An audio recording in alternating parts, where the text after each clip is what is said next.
Hello? Is this thing on? Hello? Hello, hello? You're here for the Freddy Fazbear's Pizzeria. I know, bad meme. What is up, guys? Cajun X here, and today we are back with the 1.48 update. Let's go! We're back with another video after like 2 or 3 months. I know I haven't streamed or uploaded or anything, but like I said, I moved to a new place, and so I don't even have it set up yet. I'm recording this off my laptop. Alright, so bear with me. This may not be the best video. Also bear with the gameplay. I haven't played Seahawks in like 3 months. Alright. I did get some of this info early, but I have been busy trying to get a job. So I'm just going off the patch notes. And this also wasn't expected to drop today, so I'm a little bit behind. But first things first, 1.48 new game mode, Wingman. Wingman was added to the list of casual game modes. Now, a lot of you may be wondering, well, what is Wingman? Some of you that haven't played Counter-Strike may not know what this game mode is. So here's the deal. There's 2 teams, of course, the Breach and the Coalition. However, instead of 5 players on each side, there's only 2 players on each side. So you and another person, them and another person. 2v2 diffuse, basically. Here's how the rounds will go. There are 1 minute 30 seconds per round. Side swaps after 8 rounds. Round win conditions are the same as in diffuse game modes, and then 9 rounds to win the match. The economy will be the same as the casual diffuse economy, and then the maps that are currently available are Plaza and Costello. I've also seen Canals maybe on there. I'm not sure, but in the patch notes it says Plaza and Costello, and then more maps will become available in the later updates to the game mode. So this is just like a beta test, you know, it's the first iteration of it. There's a couple maps available, and each map has 2 variations, and those variations are limited to A site or B site respectively. So I do think that's a cool part of Critical Ops' take on Wingman rather than Counter-Strike. Counter-Strike had specific Wingman maps, and I think that'll also be cool to do in the future. But for now, while the game mode is going on, to lessen the workload for Nigel and use some of the maps that we already know, that we're already familiar with, to make them so that they either go to one or the other bomb site. And the fact that you can play either bomb site on each map depending on what it gives you, I think that is pretty cool as well. And as always, they will be monitoring player feedback to this game mode, so if there are Google Forms that get shared, please fill those out. Tell them what you want, what you expect from the game mode. Also, hop in the Discord, talk about it in the Discord. The devs are always reading comments there. And yeah, just share what you think about the game mode. Some gameplay stuff. Character colliders were centered to the character models. The dev notes state, in update 1.26, the character collider was offset to address certain peaking issues caused by character animations. This, however, caused some negative player experience. With the introduction of new agents in update 1.43, the character animations were changed, and so the peaking issues were addressed. So 1.48 will center the character collider on the model. This change will affect character movement, making it more predictable and stable. Here's a comparison video of the same scenario, and right here we have in 1.47 you would get kind of moved off of the railing from raid, and now you're not going to get moved off. And so this is honestly a huge update. I really appreciate that they did this, because getting on that railing in raid was so hard, and it is such an advantageous spot. And it wasn't just there too. There were a lot of different places where you would have to like crouch and wiggle a certain way in raid as well. That little box in mid, to get in there in that little cubby hole spot, you'd have to wiggle your way in there. So I really do like that the character model has been fixed, and that you won't have to do certain things to stay in certain spots. Now, a very... I think this change is going to be very praised by the masses. I personally do not like it. I hate this change, in fact. I wish they didn't do it. But I know a lot of you will like it. And I get the sentiment.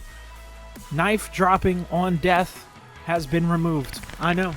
I hear the cheers already from everybody. I personally don't like this change, but I get why people didn't like the knife dropping. It made knives less special, you know, because anyone could have them, anyone could take them from your dead body. And so I get it. But I also like doing that, and maybe it's because I'm a skin freak and just wanted to see everybody's skins, and if I saw a cool knife I would pick it up.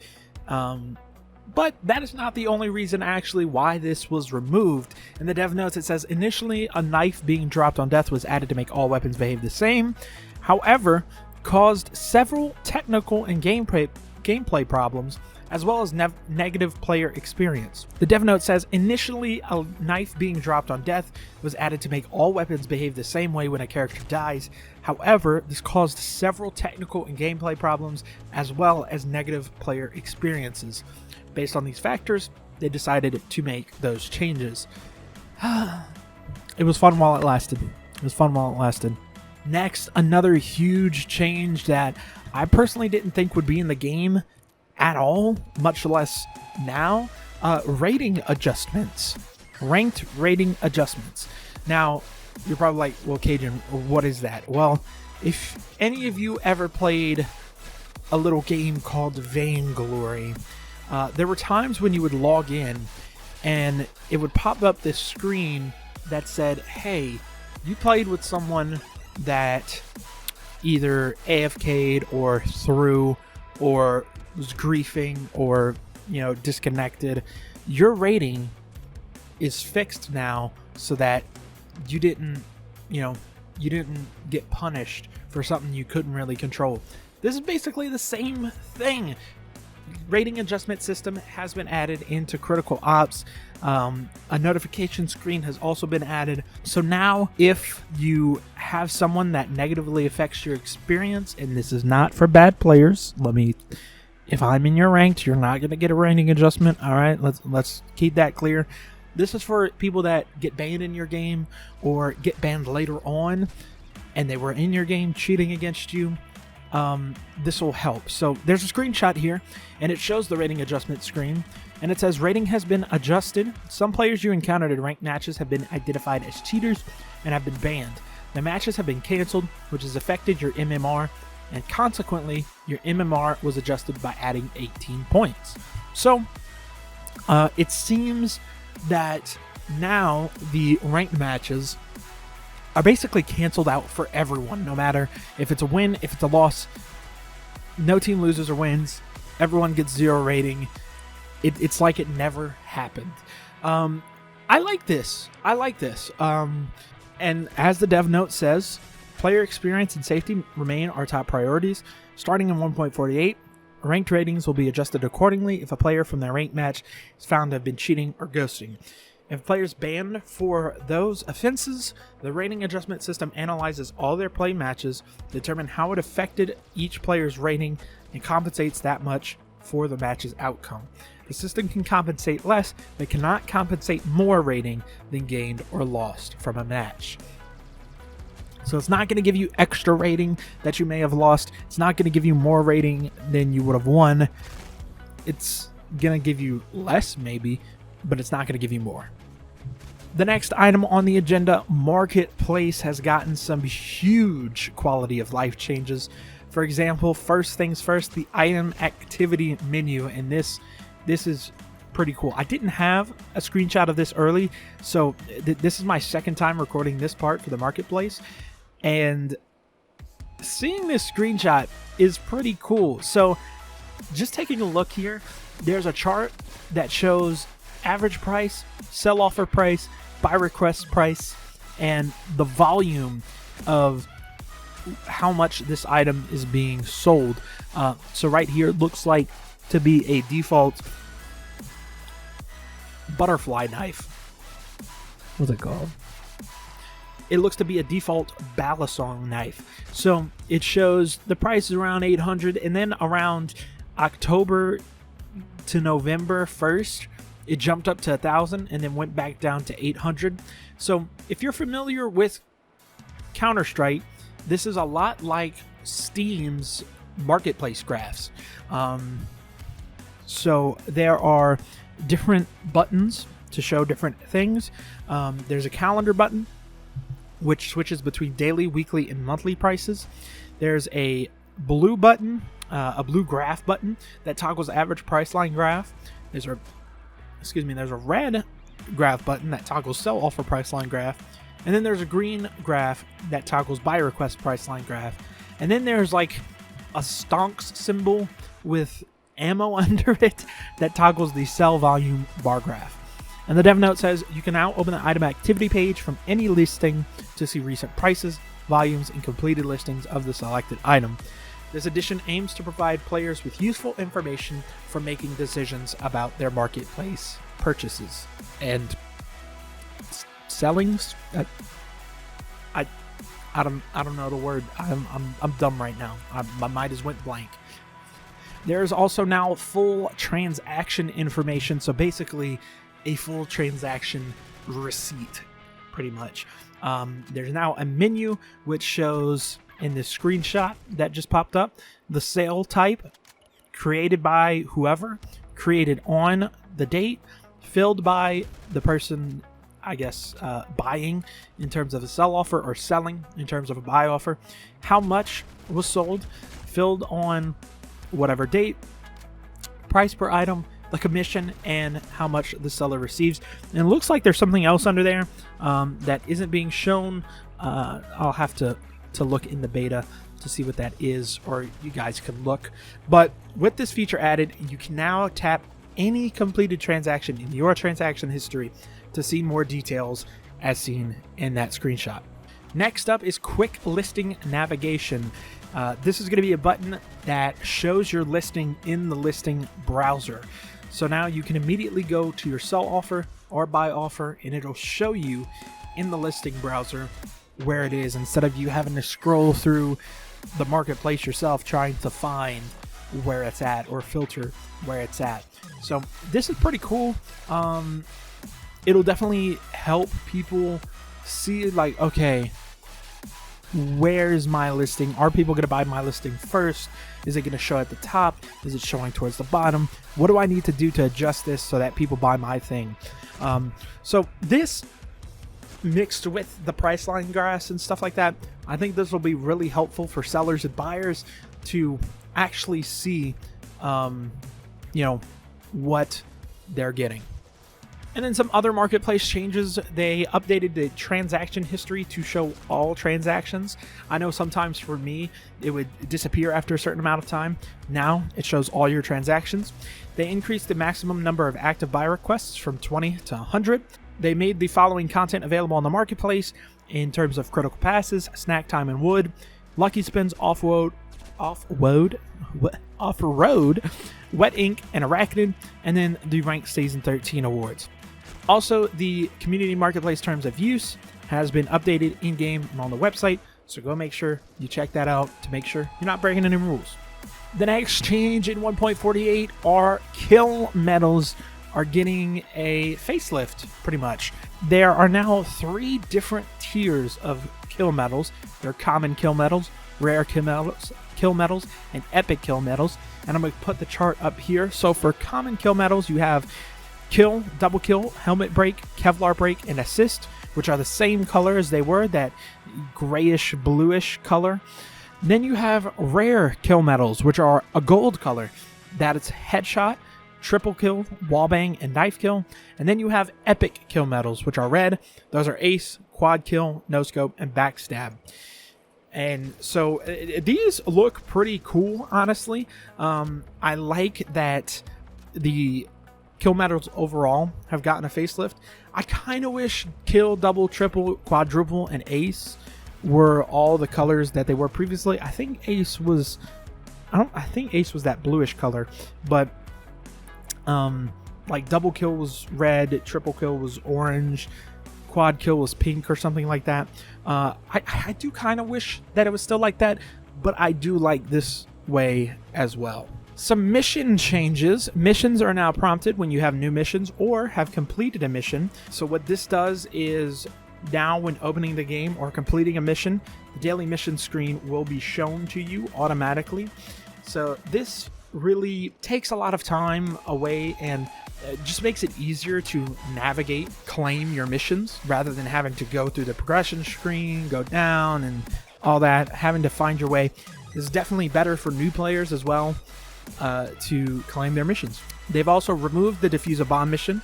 They've added complete a match mission, and that will only be available to some players when 1.48 releases. Honestly, defuse a bomb, I'm going to say it, was my least favorite mission of all time. All right. Defuse a bomb was the hardest. I think the one after that is probably plant the bomb. But that you could at least do when a round is over. Can't defuse the bomb when the round is over, and then you also have to rely on the other team to plant the bomb. There were times when I would try the defuse bomb mission and I would have to play like 2, 3, 4 games, you know? So like, I'm glad that defuse a bomb is gone. You know, it was fun while it lasted, but don't let the door hit you on the way out, you know? So we are getting some new agents also in 1.48, but they're not really new per se. They're classic. Yes, the classic models are back, of course, with the new colors that the rookie and nomads are.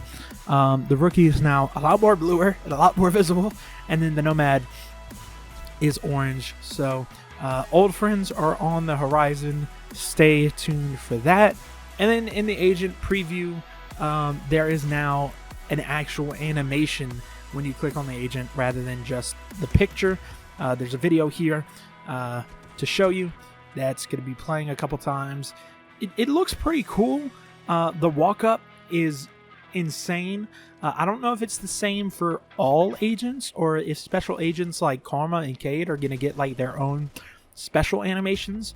I kind of hope they do, but I can also realize that that is tough and hard to do. So yeah, this is a good quality of life change. And of course, it's not a Critical Ops update without some map changes. Now, a couple of reverb changes in Bureau, Cargo, Port, Purify. All of their places where there were reverbs in Bureau and Purify, it's in the vents, and then Cargo and Port, it's in the shipping containers. All those reverbs are changed. It would get to be too loud and it would kind of peak the audio sometimes. So I haven't quite tested out what it sounds like, but if I can get something recorded, I'll put it in here.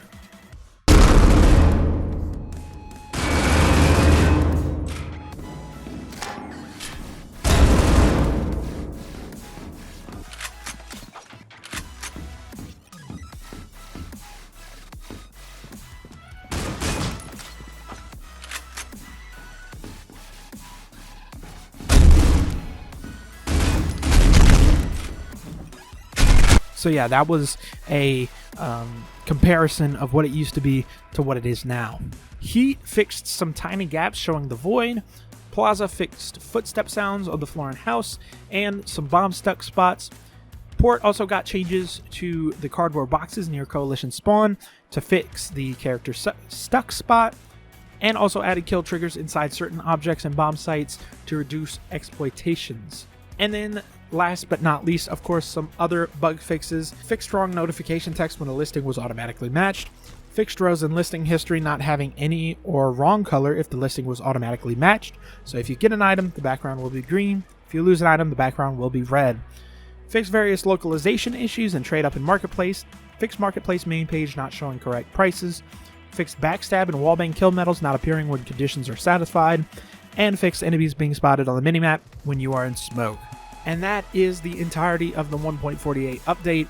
Guys, I have missed Critical Ops a lot. I'm ready to play again.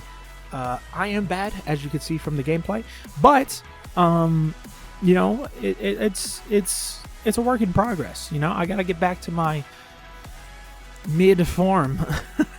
But hopefully sometime soon I'll get my setup situated and I'll be able to start streaming again. Right now we just don't have the best internet, so even if I do play, I have like 160 ping. So I haven't been able to play like any online games for the past 2 months. I've been playing College Football 25 and Minecraft, and boy, when those have to update, they take like an entire day, or at least like 6 hours to update. And like small updates for Minecraft too. God forbid I have a title update in College Football 25. But hopefully I'll be able to come back soon. I do miss you guys, and I will be putting out a video talking about what's been going on these last couple of months. I made one already, but it's kind of outdated now, and so I'm going to make a more in-depth one, I guess, and a more up-to-date one. So I love you guys, and I'll see you in the next one. Peace.